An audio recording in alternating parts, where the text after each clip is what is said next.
اب جن کے اندر ایمان پختہ ہو جاتا ہے تو پھر وہ اللہ تعالیٰ کے حکم پر عمل کرتے ہیں. پیچھے ہم نے ایمان والوں کے لیے جو حکم پڑھا وہ کیا تھا کہ اللہ کے مال میں سے خرچ کرو. اب یہاں انفاق فی سبیل اللہ کے بارے میں کچھ آیات آئیں گی. مثل الذین ينفقون اموالهم فی سبیل اللہ کمثل حبۃ انبتت 7 سنابل فی کل سنبلۃ 100 حبۃ واللہ یضاعف لمن یشاء واللہ واسع علیم.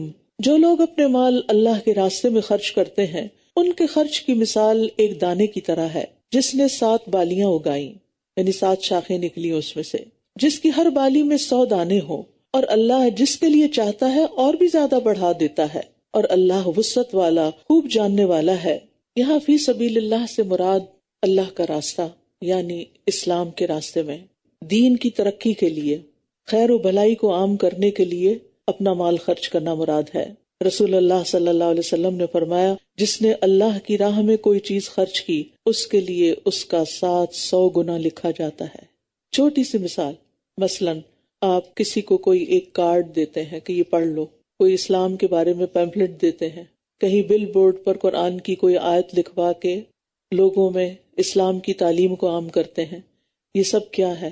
فی سبیل اللہ، یعنی فی سبیل الاسلام، اسلام کی ترقی کے لیے. لوگوں کو دین کی تعلیم دیتے ہیں، کتابیں چھپواتے ہیں، کتابیں بانٹتے ہیں، یا اسی طرح آج کل جیسے سوشل میڈیا کے ذریعے دین کی تعلیم کو عام کیا جا رہا ہے، یا ادارے بنائے جاتے ہیں، یا پھر اداروں کی مینٹیننس ہوتی ہے. یہ سارے کام کس لیے ہیں؟ کسی کی ذات کے لیے نہیں ہوتے، یہ دین کی تبلیغ کے لیے، دین کو عام کرنے کے لیے. اس راستے میں جب آپ اپنا مال خرچ کرتے ہیں، بھلے اپنے اوپر ہی کیوں نہ خرچ کر رہے ہو، مثلاً آپ یہاں پر آتے ہیں، اپنی گاڑی میں گیس ڈلواتے ہیں، تو اب ظاہر ہے کہ آپ کو دنیا کا تو کوئی فائدہ ہو نہیں رہا، لیکن آپ نے یہ کس نیت سے خرچ کیا؟ اللہ کے راستے میں جانا ہے. تو اللہ کے راستے میں جب آپ خرچ کرتے ہیں اپنے پر یا دوسروں پر، تو یہ اللہ سبحانہ وتعالیٰ کے نزدیک نہایت پسندیدہ ہے، اور اس کا اجر 700 گنا لکھا جاتا ہے. اور جیسی چیز خرچ کرتا ہے انسان ویسی ہی قیامت کے دن 700 گنا ہو کر ملے گی. ابو مسعود کہتے ہیں کہ ایک آدمی نے اللہ کے راستے میں ایک اونٹنی صدقہ کی جس کی ناک میں نکیل بھی پڑی ہوئی تھی، تو رسول اللہ صلی اللہ علیہ وسلم نے فرمایا قیامت کے دن یہ 700 اونٹنیاں لے کر آئے گا جن کی ناک میں نکیل پڑی ہوگی. جو اس نے دیا ہے 700 گنا بڑھا کر اس کو واپس لوٹایا جائے گا. کیونکہ عام طور پر ہم جب صدقہ خیرات کرتے ہیں، کسی بھوکے کو کھانا کھلا دیتے ہیں، کسی یتیم مسکین کو اسپانسر کر دیتے ہیں، کہیں بھی استعمال کر، لیکن جب دین کے لیے دینے کی باری آتی ہے تو ہمارا عموماً ٹرینڈ کیا ہوتا ہے؟ یہ ہمیں مفت مل جائے. ایسا ہی ہے نا، سپارے ہمیں مفت مل جائیں، ہماری سے فیس نہ لی جائے، ہم سے کسی قسم کی ڈونیشن کا تقاضا نہ کیا جائے. گڈ، ٹھیک ہے، دین کا علم فری ہی ہونا چاہیے، لیکن آخر کوئی تو خرچ کرے گا جس کی وجہ سے فری ہو سکے گا. اور اگر سارے لوگ صرف لینے والے ہوں اور دینے والا کوئی بھی نہ ہو تو یہ کام کیسے چل سکتا ہے؟ تو ہر نیکی کا اجر 10 گنا ہوتا ہے، لیکن دین کے راستے میں خرچ کرنے کا اجر 10 سے 700 گنا تک ہے.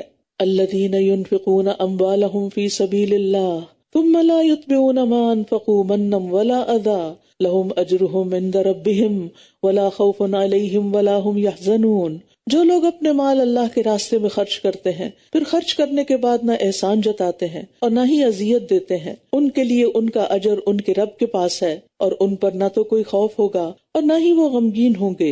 تو یہاں یہ بتایا جا رہا ہے کہ خرچ اللہ کی رضا کے لیے جب کیا جائے تو کسی کو بھی دے کر احسان نہ جتایا جائے.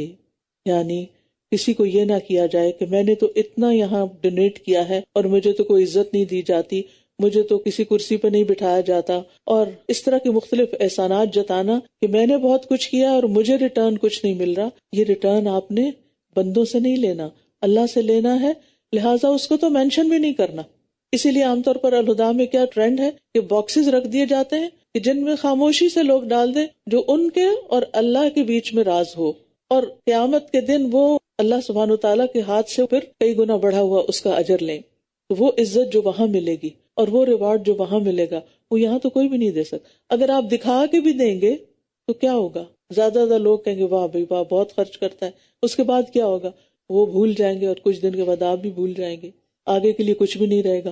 لہٰذا فی سبیل اللہ اپنا وقت دیں یا مال دیں یا صلاحیتیں لگائیں یا اپنے اوقات کو والنٹیئر کریں، یہ سارے کا سارا صرف اور صرف اللہ کی رضا کے لیے کریں، کسی پر احسان نہ جتائیں. اچھا احسان بعض اوقات ہم اپنی زبان سے جتاتے ہیں، لیکن بعض اوقات اپنے موڈز کے ذریعے، اپنے جیسچر کے ذریعے، اپنے رویے کے ذریعے اس میں ہم کھچا رہنا شروع کر دیتے ہیں. جب ہماری مرضی کے خلاف کوئی چیز ہو جاتی ہے تو پھر ہم پیچھے ہٹنا شروع ہو جاتے ہیں، ہمارے عمل میں استقامت ختم ہو جاتی ہے. تو ان سب چیزوں سے بچنا چاہیے اور خرچ کرنا چاہیے اللہ ہی کی خاطر. اور اسی طرح جیسے نبی صلی اللہ علیہ وسلم کے پاس اصحاب صفہ تھے، 400 کے قریب لوگ تھے جو مہاجرین میں سے یا مختلف قبائل سے آئے تھے، جو مسجد نبی کے باہر ایک چبوترے پہ رہتے تھے.